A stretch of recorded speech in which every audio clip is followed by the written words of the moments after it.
Hello ladies and gentlemen, it's your boy Beaky back once again with another video game event review. Today we'll be looking at the Nintendo Switch presentation for 2017.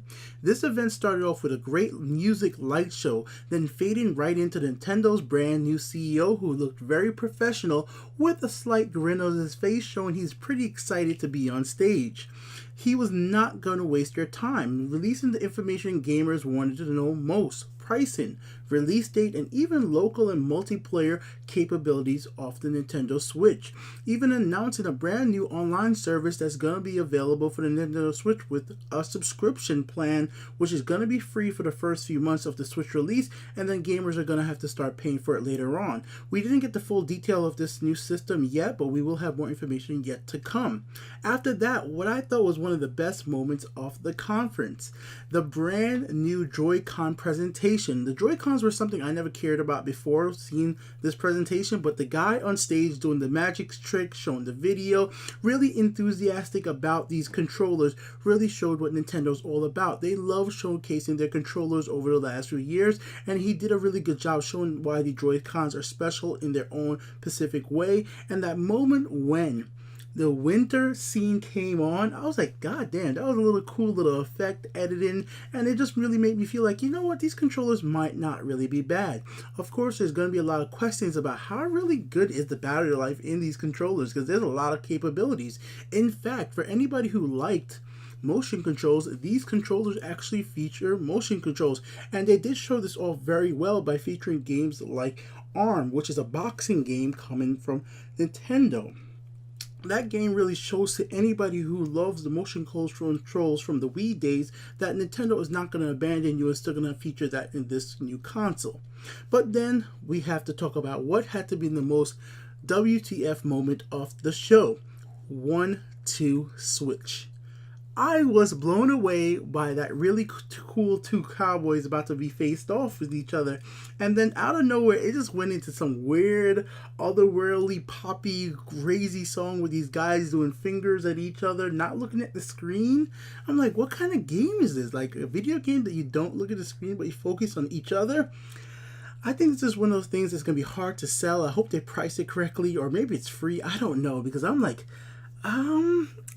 I'm confused on this one. That was definitely a WTF moment of the show. Let me know if you agree with that in the comment section below. Moving on from there, probably the damn most badass thing at the show was the dual pistols for Splatoon. And yet it is still kid friendly. As somebody who's definitely going to be playing Splatoon 2 with his family, this is something that's important to me. Splatoon was a great family game for me. We had everybody play this game. So Splatoon 2 having something that looks cool, like the dual pistol that actually affects gameplay and looks badass at the same exact time, coming from Nintendo while they're talking about online multiplayer, being able to chat with your friends, hopefully in Splatoon as well. They didn't confirm that, but hopefully they actually understand that that's needed. I can't wait to try this out, and I was very happy to see Splatoon 2 coming out later this year in the summer. And I think that release date is actually very good as well, because of the fact that spacing things out might be a little bit smarter than have everything stack up just for the release date. Having a little bit of space between Nintendo's big games would be quite nice, and maybe like a month or 2 months, but definitely still having a lot of third party between that is important. Alright, moving on from there, guys. One of those moments that really just made me laugh out loud, guys. There's nothing else about it. Mario in the real world. It just felt so out of place. I'm like, so this is what Mario would look like if you went into Paris or into some big city. I'm like, yeah, Mario, your body is just really weird shape versus a normal person. But I still smiled the whole entire time I was watching that new Mario trailer. It looked fun. It looked unique. And actually I was feeling like, man, that's one nice looking Mario model. That's one of the nicest I've ever seen Mario look. So I definitely do approve on the brand new Mario game. But still, even with those releases of those exclusives talked about so far, other than Splatoon 2 and Mario, I really didn't care too much about ARM and 1-2 Switch. Those were games I didn't really find too interesting. But then we had some third parties come on stage, and tell you me, before this I was like, I'm not gonna buy this game just for Zelda. Zelda on release, because we know Mario and Splatoon ain't gonna come out. I could wait till Splatoon comes out and buy then. But I was convinced once I saw the news that third parties like freaking Travis Touchdowns Grasshopper manufacturer was coming to the Switch. Like, I am a big fan of No More Heroes, guys. You guys might remember this from my channel many years ago. No More Heroes 1, No More Heroes the second game. I love those types of games, and I'm glad to see the developer Grasshopper is going to be working with Nintendo on future titles. And then even had more stuff coming from Square Enix, from the Dragon Quest, where people are going to be big fans of stuff like that. But before we get into all the other games coming from third parties, well, one of the most, unfortunately, just gotta say it, boring moment of this event was EA. EA just kind of sucked the life out of the event. Yes, the guy was very professional. He looks nice in his suit, but he didn't have the enthusiastic thing to be on stage like all the other Nintendo representatives. He didn't feel like he was having a fun time. And this is somebody who does not like Nintendo Directs coming from North America. I do not like the North American Nintendo Directs. I don't watch them anymore. I just don't think they're way too cheesy. But this event for me was enough professional and great information along with the fun, happy environment. But EA just sucked the life out of it. And I'm not saying this because of FIFA, sports games. I have no problem with that. Peter Moore could talk about sports games and make it fun. But this EA representative, he just like, can he just get off the stage already? And that's a bad way to do it. And on top of that, he only announced FIFA. He could have doing something else big like Mass Effect. But we already know that Mass Effect ain't coming. Moving on from there, guys, the next really big and exciting thing is the montage of games. This is where it really, like I said, you know what? I'm pre-ordering this system. I've pre-ordered my system on Amazon already. I've already pre-ordered all my games. I'm ready. I actually have 2 Switches pre-ordered right now.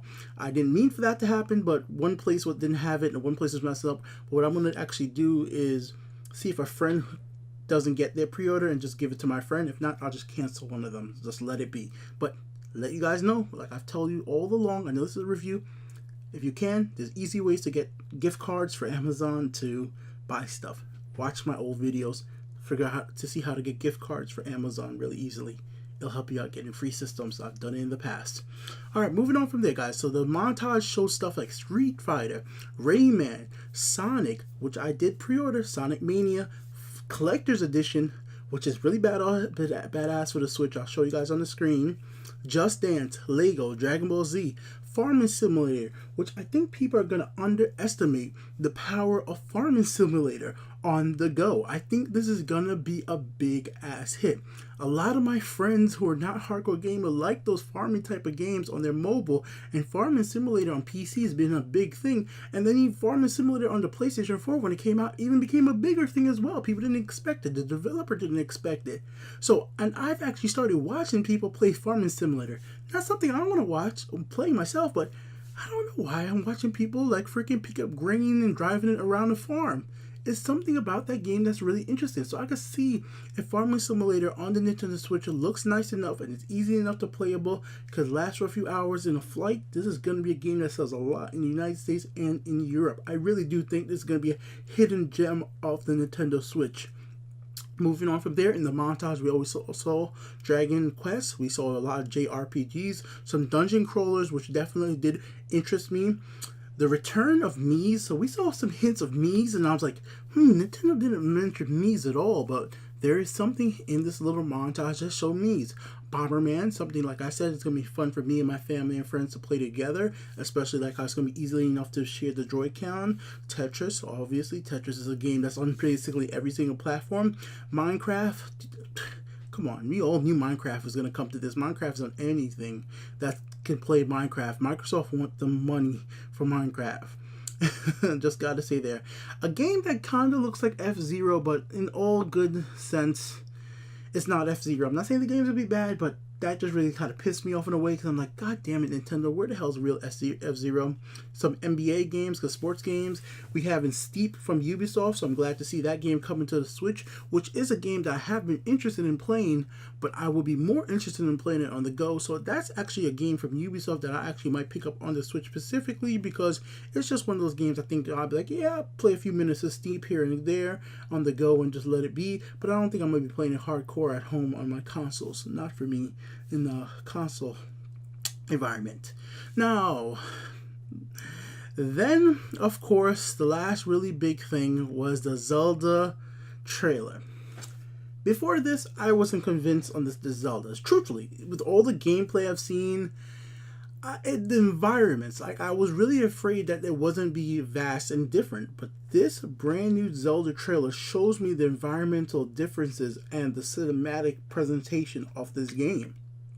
It shows so many different environments, so many different gameplay styles, and I'm just like, this Zelda is gonna have everything I think I want: cinematic story, voiced acting, and gameplay. Like, and the environments are vast and different. Like, I was so worried that it was going to be a big empty world with just grass and fields, but it looks like it's a lot more than that, and this trailer really sold that to me. And it's funny that nothing before this has done that. I was really worried about this thing. I'm like, is it going to be an empty game? Is it going to be competing with stuff like Skyrim? Because Skyrim is a big game, but there's stuff happening all around you. There's creatures, there's people you run into. I was afraid that Zelda wouldn't be able to live up to that type of feel of like, yo, this world is amazing. But after watching this trailer, I think Zelda's going to be doing it in their own specific way, and that's one of the main reasons too. I was like, okay, seeing no more heroes coming, seeing this big list of montages, I think this event did a good job in selling somebody like me who was on the fence, especially when it came to third-party releases, and especially when it came to day one purchase, to push me over to say, you know what, I'm gonna pre-order this system. So I think Nintendo did a good job convincing people like me who were on the fence, who said, yeah, I wanted Nintendo Switch, but I kind of wanted for like the Mario game, I wanted it for the Splatoon game, and the Zelda game, I was like, I want it, but I don't need to play it at launch. I could wait a little bit longer. I've been waiting all this damn time. Like, I could wait for Zelda a little longer. But what they showed to me, like, okay, Nintendo's working with the right manufacturers to get the right type of games out, and I'm happy with what I'm seeing right now. Yes, more would be better, but I'm still pretty happy to see what we're getting right now. And stuff like Fire Emblem Warriors, which we didn't get too much information on, which I'm a big Fire Emblem fan, and I like Hyrule Warriors, so that really helps push me over the edge just a little bit. So those little tiny things in the montage, it's funny though, the montage really did the most for me, that and No More Heroes, because seeing all the third-party developers work on different games, which Nintendo didn't even make a big deal of during their press conference, makes me feel like Nintendo has gone out, talked to these developers, and said, hey, make these games, put some of these ports to our system, make some of these games work on our systems in different ways. And I'm like, I'm willing to try it out. I'm definitely thinking year one is going to be slow for the Switch when it comes to exclusive titles. I think we know about everything really big coming already. I don't think there's going to be too many huge surprises left to come out this year. But if there's a good flow of third-party titles, I will be happy with my first year with the Switch. I've already tweeted Nintendo, said, don't let me regret this. I actually had to tweet it to them. People were like, but I said, don't let me regret my pre-order, my purchase of a Nintendo Switch. But right now, after seeing this event, I am quite happy with what I might be getting for the Nintendo Switch. I'm gonna have a real full review of the specs, the games that were reviewed, and deeper discussion on individual elements about the Switch in another video, because definitely the specs of the system do need to be discussed, because that's a whole nother thing to talk about on its own. But for right now, I would definitely give this event a good 4 out of 5. Very enjoyable for me to watch, and I would actually recommend anybody who hasn't seen it to actually watch the whole thing, which is rare. Sometimes I'll be like, just see a summary, but this was fun enough to watch. Peace out, guys. Hope you guys liked the video.